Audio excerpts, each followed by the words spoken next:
तो आज हम लोग बात करेंगे कि 10,000 के अंदर बेस्ट सीपीयूज कौन कौन से हैं। और इन सीपीयूज में सिर्फ सीपीयूज भी हैं और एपीयूज भी हैं। मतलब कि एक तो सिर्फ सीपीयू जिसमें कि आपको डेडिकेटेड ग्राफिक कार्ड की जरूरत पड़ेगी, और एक वो सीपीयू जिनके अंदर ग्राफिक्स ऑलरेडी इंक्लूडेड है। तो शुरू करते हैं। तो हम शुरू करेंगे सबसे सस्ते से लेकर सबसे महंगे तक। तो जो सबसे पहला सीपीयू है वो है AMD Athlon 200G। अब इस सीपीयू में आपको मिलेंगे 2 कोर 4 थ्रेड्स।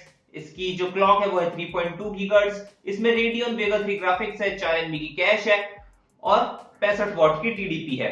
हमारा जो अगला सीपीयू है वो है Intel Pentium G5400। इसमें है 2 कोर्स 4 थ्रेड्स। इसकी जो क्लॉक है वो है 3.7 गीगाहर्ट्ज। इसमें इंटेल के इंटीग्रेटेड ग्राफिक्स हैं, 4 मेगाबाइट्स की कैश है और 54 वॉट की टीडीपी है। हमारा जो थर्ड सीपीयू है वो है Ryzen 3 सीरीज का। तो ये थोड़ी नई जनरेशन है और ये है Ryzen 3 1200 और इसकी स्पेक्स है 4 कोर्स 4 थ्रेड्स। बेस क्लॉक है 3.1 गीगाहर्ट्ज, बूस्ट क्लॉक है 3.4 और इसमें है 65 वॉट की टीडीपी। ये बहुत बढ़िया सीपीयू था जब ये आया था और ये अभी भी बहुत सही है। टेंशन मत लो, मैं सबके प्राइसेस आखिरी में बताऊंगा और फिर हम इन सबको कंपेयर करेंगे। जो हमारा अगला सीपीयू है वो है Intel i3 9100F। तो इसमें है 4 कोर्स 4 थ्रेड्स। बेस क्लॉक है 3.6 गीगाहर्ट्ज, बूस्ट क्लॉक है 4.2। इसकी टीडीपी है 65 वॉट्स और इसमें कोई भी इंटीग्रेटेड जीपीयू नहीं है। तो अगर आप i3 9100F ले रहे हो तो आपके पास एक डेडिकेटेड जीपीयू होना ही चाहिए, भले वो कोई सा भी हो, 1080 Ti हो, 2080 Ti हो या फिर GT 710 ही क्यों ना हो, लेकिन एक डेडिकेटेड ग्राफिक्स कार्ड होना चाहिए वरना आपका सिस्टम बूट भी नहीं होगा। हमारा जो अगला सीपीयू है वो है Ryzen 1400 और इसकी स्पेक्स है 4 कोर्स 8 थ्रेड्स। इसकी बेस क्लॉक है 3.2 गीगाहर्ट्ज, बूस्ट है 3.4। अब हमारा जो अगला सीपीयू है वो एक सीपीयू नहीं है भाई, वो एक एपीयू है। मतलब कि उसके अंदर इंटीग्रेटेड ग्राफिक्स है और वो है Ryzen 3 3200G और इसकी स्पेक्स है कि इसमें है 4 कोर्स 4 थ्रेड्स। इसकी बेस क्लॉक है 3.6 गीगाहर्ट्ज, बूस्ट क्लॉक है 4 गीगाहर्ट्ज और इसमें वेगा 8 ग्राफिक्स है। तो इसमें आप स्टैंड अलोन गेमिंग भी कर सकते हो, मतलब कि आपको कोई डेडिकेटेड ग्राफिक कार्ड की जरूरत नहीं है और इसमें वेगा 8 ग्राफिक्स है। तो आपको 720p पे या फिर 1080p पे भी काफी रीजनेबल फ्रेम रेट्स मिल जाएगी, कोई दिक्कत वाली बात नहीं।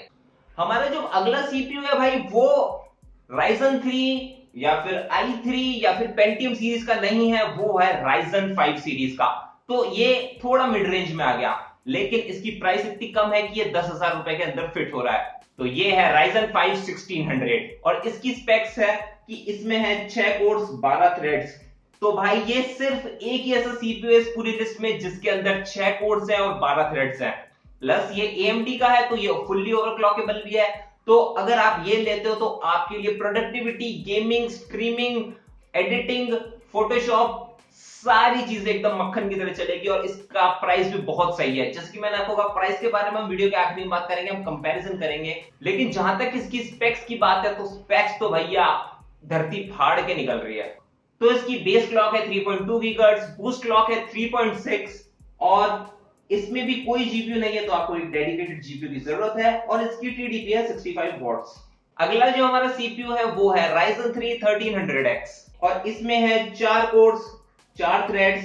बेस क्लॉक है 3.5 गीगाहर्ट्ज, बूस्ट है 3.7। इसमें है 65 वॉट्स की टीडीपी और इसमें भी कोई ग्राफिक्स कार्ड नहीं है, तो आपको एक डेडिकेटेड ग्राफिक्स कार्ड चाहिए।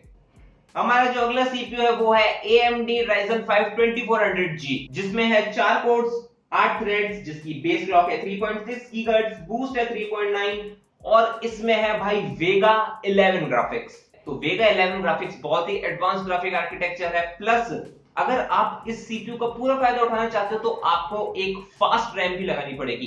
फास्ट रैम से मेरा मतलब है कि जैसे रैम की स्पीड्स आती है जैसे 2666, 3200, ऐसे आप जितनी ज्यादा मेगाहर्ट्ज वाली रैम लोगे उतना बढ़िया है इसके लिए।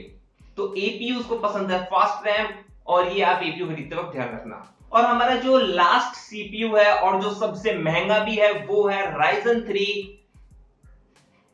2200G।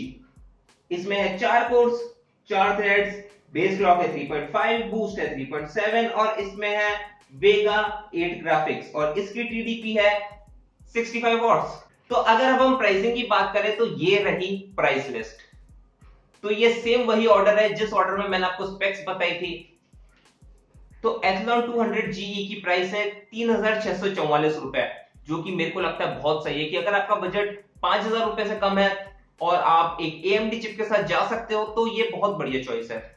उसके बाद है हमारा Pentium G50 400, ये भी 5000 से नीचे है, इसकी प्राइस है 4799, जो भी 5000 से नीचे। तो ये भी एक काफी अच्छा चिप है अगर आप AMD के साथ नहीं जाना चाहते, आप चाहते हो कि यार नहीं मेरे को तो इंटेल ही चाहिए, तो फिर आप इसके साथ जा सकते हो। अब इसके बाद है Ryzen 3 1200, इसकी प्राइस है 5999 रुपए। फिर है i3 9100F जिसकी प्राइस है 7498 रुपए, मतलब कि ऑलमोस्ट 7500। इसके बाद है Ryzen 5 1400 जिसकी प्राइसिंग है 7960 रुपए। इसके बाद Ryzen 3 3200G की है 8000 रुपए, ऑलमोस्ट 8000, 1 रुपए ही तो कम है। उसके बाद है Ryzen 5 1600 जिसकी है 8074 रुपए। फिर है Ryzen 3 1300X जिसकी है 8500 रुपए। फिर है AMD Ryzen 5 2400G जिसकी है 9400 रुपए। और फिर है सबसे महंगा AMD Ryzen 3 2200G जिसकी है 9880 रुपए। तो अब आप सोच रहे होगे कि यार 3200G सस्ता है, 2200G महंगा है, तो यार इंडिया में प्राइसिंग थोड़ी झोलम झाल चलती है, तो यही है। तो मेरे ख्याल से जो बेस्ट चिप हो सकती है आपकी गेमिंग के लिए, उसमें मैं दोनों ऑप्शन दूंगा, AMD और इंटेल। तो जो इंटेल में आपको बेस्ट चिप मिल सकती है वो है bro i3 9100F, 4 core 4 threads, 4.2 gigahertz की बूस्ट क्लॉक। आप इसको ओवरक्लॉक नहीं कर सकते लेकिन फिर भी काफी अच्छी परफॉर्मेंस दे देगा ये आपको गेम्स में। तो ये इंटेल की बेस्ट चिप है। अगर आप इसके बारे में और जानना चाहते हो तो मैंने इसका एक और कंपैरिजन वीडियो बनाया जिसका लिंक ये रहा, तो आप इस पे जाकर चेक कर सकते हो।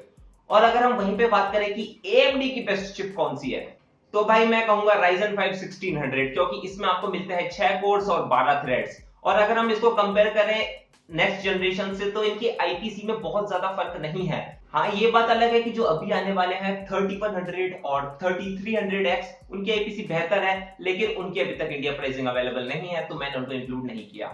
और ऐसा भी हो सकता है कि आप जब तक ये वीडियो देखो तब तक प्राइसिंग बहुत ज्यादा चेंज हो जाए, क्योंकि यहाँ पे अभी इनको शिपिंग में बहुत ज्यादा दिक्कत आ रही है। तो हो सकता है कि अपनी शिपिंग कॉस्ट को ओवरकम करने के लिए प्राइसिंग बढ़ा दें, या फिर अपना जो इनका नुकसान हुआ है पिछले 1-1.5 महीने में उसको रिकवर करने के लिए प्राइसिंग बढ़ा दें।